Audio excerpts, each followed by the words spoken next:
also here shooting the Hamilton Inn, right? Yeah, I know. Anyway, that's enough about Alex, Ronan declared. You want to know what I'm doing right now? Yes, of course, I exclaimed. What is this mystery project that's keeping you up at all hours? I'm not writing anymore. I'm an editor now, he said proudly. What does that entail? The editor gets all the film footage from the set, then assembles it in the correct order to make the final movie.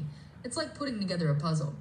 After that, we add the music and the titles, making the film look like what you see in the theater. They say that a director gets to make his or her film 3 times, once during the writing process, once while filming, and then again in the editing room. I could tell how excited Ronan was with his new choice of career.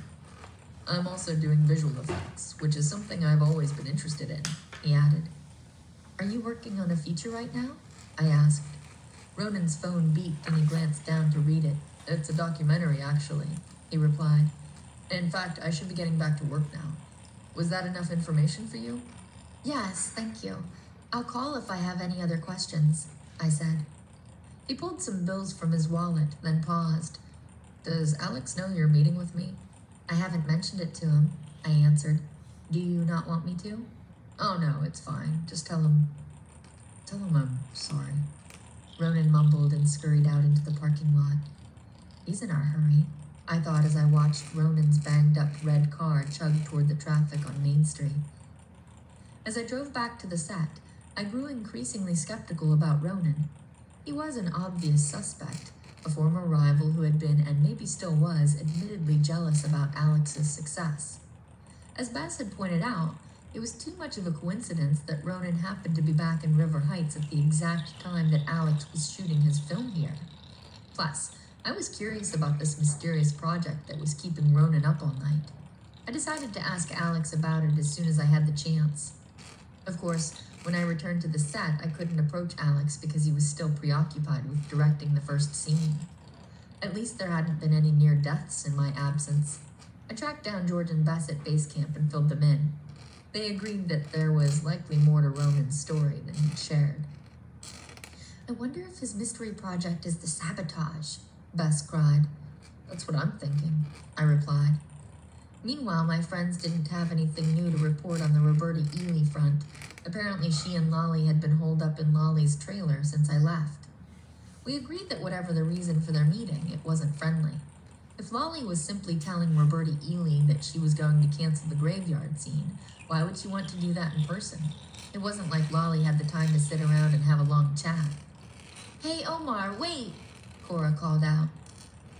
Is that Omar over there? She asked as she raced past us. She pointed at the shaggy brown head retreating toward the bathrooms. I squinted in his direction. I think that's Spencer, actually, I said, recognizing his black fleece vest. They look really similar from behind, Bess pointed out. I made that mistake yesterday. Omar said he would set up an interview for me with Brian, but I can't find him, Cora fussed. I'm right here, Cora. Brian's voice came from behind us. I turned to see him sitting on a chair several yards away with weights strapped to his ankles, pumping his legs up and down. Interview away. Oh, there you are. Cora flashed a toothy grin and turned on her camera. So, what are you doing, Brian? Just a little leg workout between takes, he responded with a wink. It's important to keep limber and warm so that I can move fluidly. George rolled her eyes and under her breath mumbled, show off. Cora, Brian said, I know I've asked you this, and Alex said we had to wait till after we finished shooting, but maybe you can give me some of your footage, the behind-the-scenes stuff. I won't distribute it or anything, but I want to show my mom what it's like to be a lead actor in a film. Cora cocked her head to the side. I'll convince Alex and Lolly. Don't worry. Great, Brian exclaimed.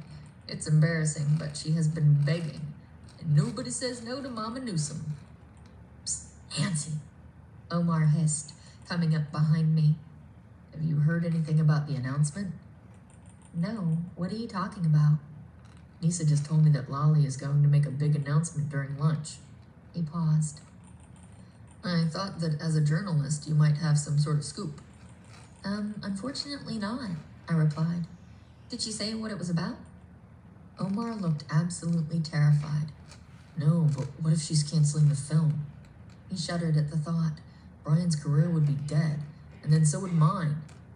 I looked over at Brian, who was soaking up Cora's attention as he talked her through the best ways to get fit while sitting down. If he was aware of the rumors, he didn't seem too concerned. Come to think of it, Brian had been handling all the chaos extremely well.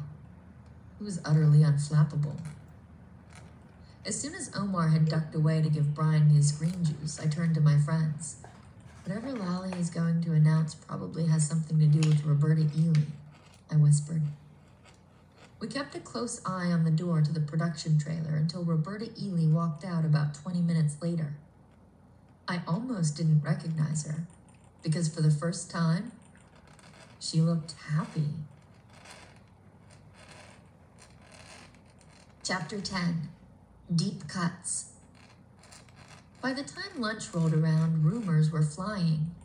As the cast and crew filed into the catering tent and lined up at the buffet, I heard all kinds of predictions about Lally's announcement. I think they're going to shut the whole thing down. Nisa was panicked. Omar had managed to ease his own anxieties, though. It's just not possible. Brian would never let it happen, he insisted. He's an actor, Omar, Nisa cried. It's not up to him. I knew better than to listen to gossip, but even I couldn't fathom what Lally could have said to make Roberta so pleased. However, regardless of what had transpired in that trailer, I still had to continue my investigation. Over the past few days, I had learned that the only way to grab a moment with Alex was to hover until he was alone and pounce before anyone else had a chance. I patiently stood aside and waited for him to finish speaking with the cinematographer. As soon as he was free, I ran up to him. Nancy, what a day, huh? I can't believe that the light almost... Alex shook his head. I got right to the point. Did you know that Ronan Beale is in River Heights now? Alex looked at me like I was insane. Are you serious? Did he move back here permanently? And how do you even know about him anyway? Lally told me he could be a potential suspect, I replied. I found his forwarding address in the RHU alumni records. I actually met him for coffee, and he says you refused to speak to him.